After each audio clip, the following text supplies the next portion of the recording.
주한미군 방위비 분담금 협상이 있어서 단순한 금액을 넘어 우리가 놓치고 있었던 것들을 살펴보려고 합니다.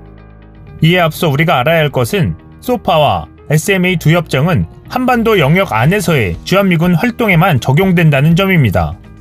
따라서 한반도 영역 밖에서의 미군의 활동 비용을 한국에 요구하는 것은 협정에 위배되는 것입니다. 미국이 요구하는 추가 항목을 한국이 수용하기 위해서는 소파 개정이 필요한 것임을 밝혀주겠습니다. 먼저 방위비 분담금은 누구의 돈이냐는 가장 근본적인 물음에 대한 문제입니다. 한미 일부 당국자들은 이 돈의 국적을 놓고 서로 상대방의 돈이라고 주장하고 있습니다. 분명 방위비 분담금은 우리의 소중한 세금으로 지급되는 돈입니다. 그런데 우리 정부에서는 방위비 분담금에 대해 미국에 지급한 이상 미국 돈이라는 어설픈 입장을 보이고 있습니다. 그래서 방위비 분담금 문제로 회계 감시가 필요하다는 말이 나올 때마다 이러한 논리를 세우며 어쩔 수 없다라고 말하고 있습니다. 그래서일까요?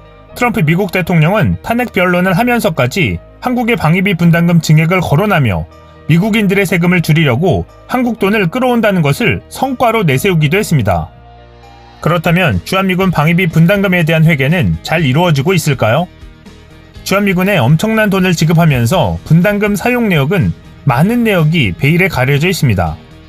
2014년부터 주한미군은 우리 국방부에 해마다 방위비 분담금 집행 내역서를 보고하고는 있습니다. 그런데 1조 원 가까이 쓰는 1년치 집행 보고서가 달랑 서너 장에 불과한 것이 드러났습니다. 총액에 맞춰 인건비와 군사건설비, 군사시설비를 어떻게 배분할지는 주한미군이 정하게 되는데 보고서엔 세 가지 항목에 얼마를 배정했는지만 나와있을 뿐 상세 사업 내역은 전혀 적혀있지 않았습니다. 더불어민주당 송영길 의원은 국민 세금 4조 7천억 원, 매년 약 1조 규모로 5년 동안 집행된 내역이 총 보고된 서류 페이지가 29쪽에 불과하다는 것은 해도 너무하다는 생각이 든다라고 하면서 기본적인 국민의 예산 회계권의 침범이고 예산 회계 집행에 국가 주권의 침범이라고 생각한다라고 덧붙이기도 했습니다. 사실 운영비가 모자란다며 매번 증액을 요구해온 주한미군이 받아놓고도 다 쓰지 못한 미집행액과 불용액 등이 1조 3천억 원에 이릅니다. 그럼에도 부족하다며 분담금 증액을 요구할 수 있었던 것은 그만큼 회계관리가 투명하지 못했기 때문이기도 한 것으로 보입니다. 매번 집행의 투명성을 높여야 한다는 등 수없이 많은 지적에도 방위비 분담금 특별협정 비준 동의안은 매번 국회를 무사 통과했습니다. 그러다 보니 트럼프 미 대통령은 월세를 받는 것보다 한국에서 10억 달러를 받는 게 더 쉬웠다라는 말이 나오기도 했었습니다. 이런 상황을 파악한 미 의회에서도 제동을 걸어 주한미군이 한국의 방위비 분담금을 의심스러운 가치나 경제적이지 않은 사업에 쓰고 있다라면서 프리머니, 즉 공돈 취급하고 있다라고 2013년 미 상원 군사위원회는 해외 미군 주둔 비용 보고서를 통해 지적하기도 했습니다.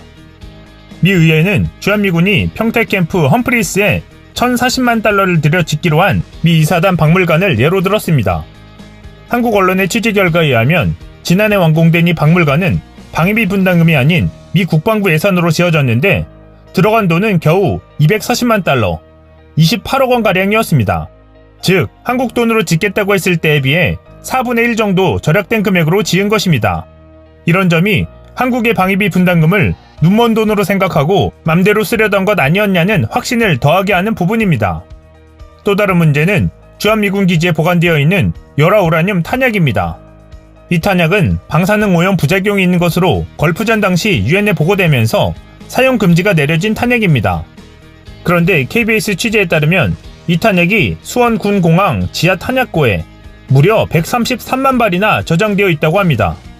이는 반환되는 주한미군 기지에 오염 문제가 불거지는 이유이기도 합니다. 우리도 모르는 사이에 우리가 사는 지역의 땅속에서 나오는 방사능에 대한 영향을 받고 있었을지 모르는 상황입니다. 지난 영상에서도 말씀드린 것처럼 2018년 국방백서에 한국 정부가 주한미군을 위해 부담하는 총액은 2019년 1조 389억 원 외에도 카투사 주둔 비용, 공공요금 감면 비용, 미군기지 정비 비용 등을 포함해 5조 4천억 원에 다다릅니다. 그리고 토지 비용 저평가분을 포함하면 약 6조 4천억 원이나 됩니다. 여기에 실제로 미국이 요구하는 방위비 분담금 50억 달러를 수용하면 한국 정부는 매년 11조 원을 부담하게 되는 셈입니다. 그리고 분담금 지원비 외에도 지난 10년간 한국의 미국 무기 구입비만 해도 약 36조 원이나 되는 상황입니다. 이미 미국이 요구하는 50억 달러, 하나로 약 5조 8천억 원에 육박하는 부담을 지고 있는 상황에서 방위비 분담금을 추가로 인상한다는 것은 한국의 용병을 자처하는 꼴이며 한국의 국격을 무시하는 것입니다. 더군다나 주한미군 방위비 분담금에서 주일미군 전력 유지 등에 사용되는 역의 군수지원비가 있었던 것으로 파악돼 충격을 주고 있습니다. 사실상 우리의 세금이 일본으로 흘러들어가고 있었던 것입니다. 우리 정부는 지난해 4월 뒤늦게 이 사실을 알고 미국 측과 이 비용을 줄이기로 지난해 합의했던 것으로 밝혀졌습니다. 미국 측은 2014년부터 5년 동안 매년 평균 191억 원을 주한미군이 아닌 주일미군의 F-15 전투기와 HH-60 헬기 정비에 사용해 왔습니다. 한국을 위해 사용하라는 방위비를 일본을 위해 연 200억 원 가까이 사용하고 있었다니 기가 찰 노릇입니다.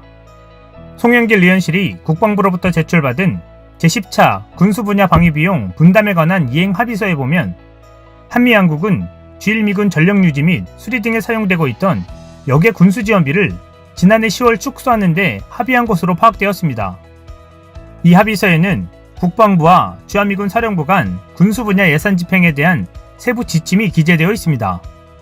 여기에는 대한민국 영토와 영해 밖에 배치돼 있으나 한미연합작전 계획을 우선적으로 지원하는 미국 소유의 항공기, 지상장비, 기타 장비의 보수 및 정비 지원을 점진적으로 축소한다라고 적혀 있습니다. 그런데 이 합의서는 말 그대로 휴지 조각일 뿐이었습니다. 지난해 역시 역의 군수지원비 134억 원이 주일미군에 고스란히 사용된 것으로 밝혀졌기 때문입니다. 이에 더해 올해 11차 방위비 분담금 협상에서는 아예 노골적으로 이 비용을 확대 편성해 주한미군 방위비에 포함시키라고 압박하고 있습니다. 몰래 하던 도둑질이 들키자 아예 대놓고 도둑질을 하겠다는 심보입니다.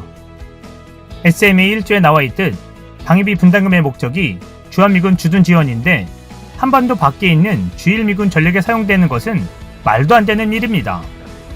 26일 국방부는 이에 대해 영해 미군 장비 지원은 유사시 한반도에 증원되는 전력을 대상으로 이루어지므로 궁극적으로 우리 안보를 위한 활동이라고 설명했습니다. 그런데 이런 시각으로 바라본다면 그 범위는 한정할 수 없이 넓어질 수밖에 없습니다.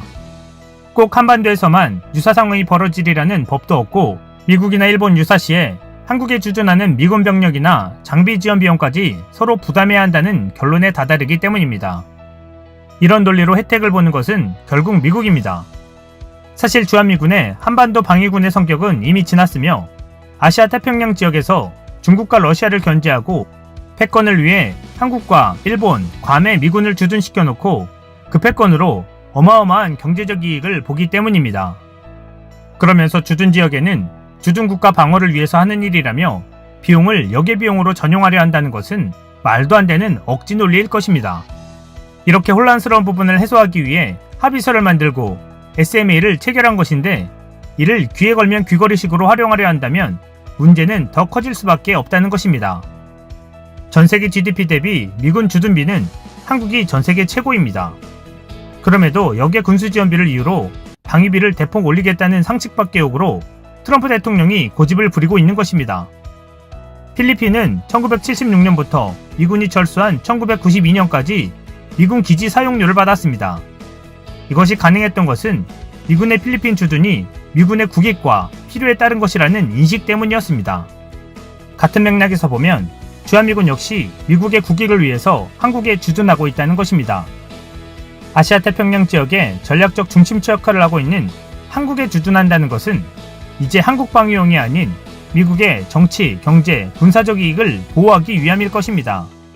그렇기에 우리는 당당히 비이성적 방위비 인상에 맞서 주한미군의 철수나 축소를 외칠 수 있어야 할 것입니다. 아니면 기지 사용료를 받아낼 수 있는 단계까지 가야 하지 않을까 생각해봅니다. 이상 시윤TV였습니다.